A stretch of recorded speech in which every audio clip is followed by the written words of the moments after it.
Trump का Putin की ओर झुकाव, क्या रूस और चीन के बीच दरार लाने की है कोशिश। अमेरिकी राष्ट्रपति डोनाल्ड ट्रंप दशकों पुरानी अमेरिकी विदेश नीति से उलट रूस के करीब जा रहे हैं।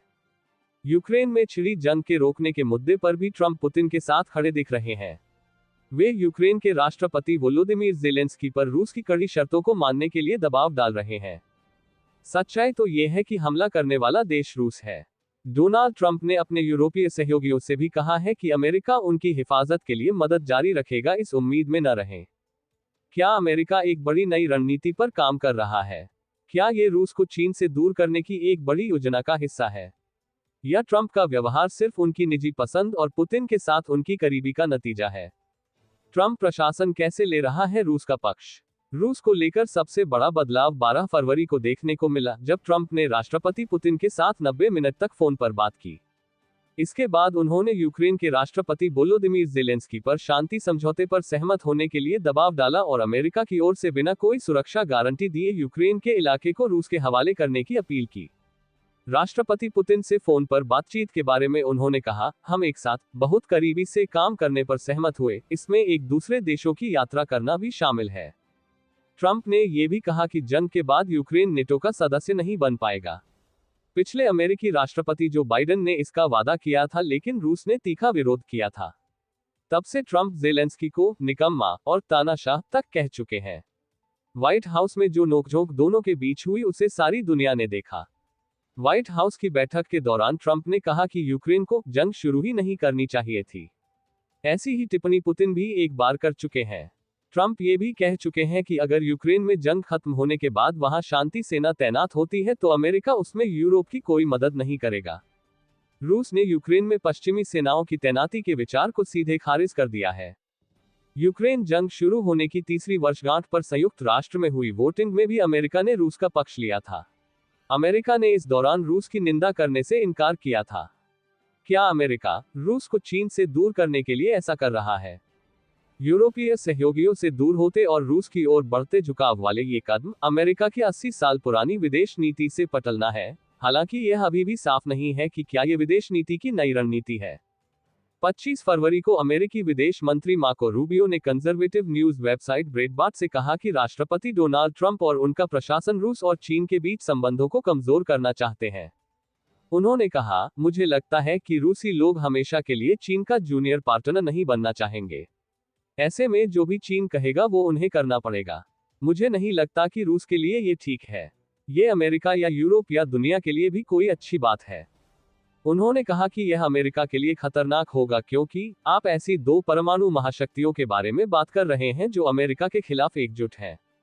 रूबियो ने यह भी कहा कि बेल्ट एंड रोड इनिशिएटिव नाम से चीन जो वैश्विक व्यापार नेटवर्क बना रहा है, अमेरिका उसे चुनौती देगा।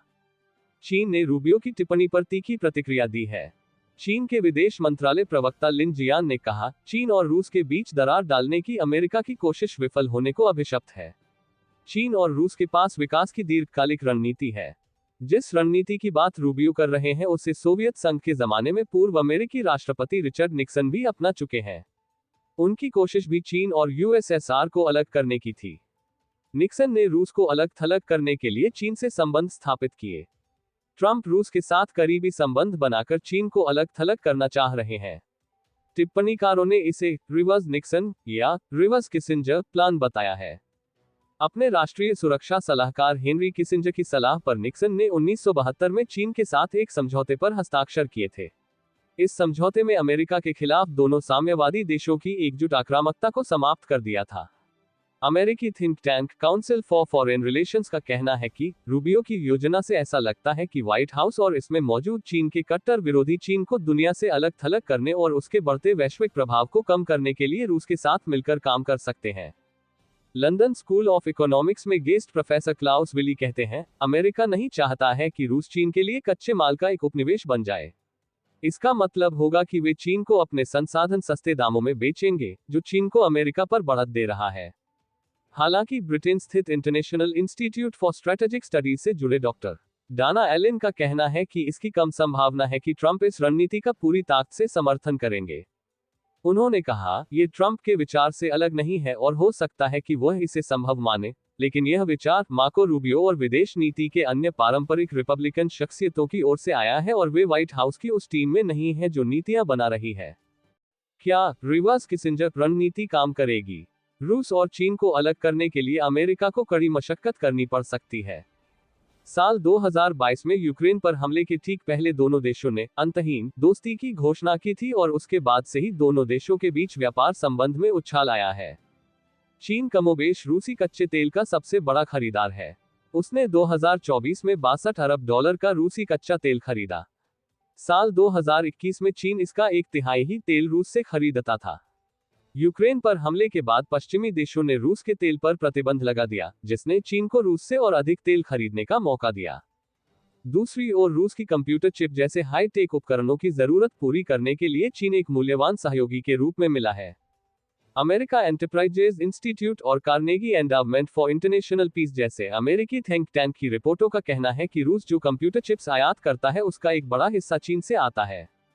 हालांकि Shanghai academy of global governance and area studies के प्रोफेसर यांग चेंग का कहना है कि दोनों के बीच जटिल ऐतिहासिक अविश्वास और वैचारिक भिन्नता के चलते रूस और अमेरिका के बीच पूरी तरह संबंध कायम होने की संभावना कम है। उन्होंने बीबीसी से कहा, रूस अमेरिकी विदेश नीति का एक तरफा तंत्र बनने की बजाय रणनीतिक स्वायत्तता बनाए रखेगा। Swedish institute of international affairs के डॉक्टर हेनरिक वॉचमिस्टर कहते हैं, मुझे लगता है कि पुतिन कुछ समय के लिए अमेरिकी नजरिए के साथ जा सकते हैं, लेकिन अमेरिका चाहे जो पेशकश करे, उसके बदले वह चीन के साथ अपने रिश्ते से समझौता नहीं करेंगे।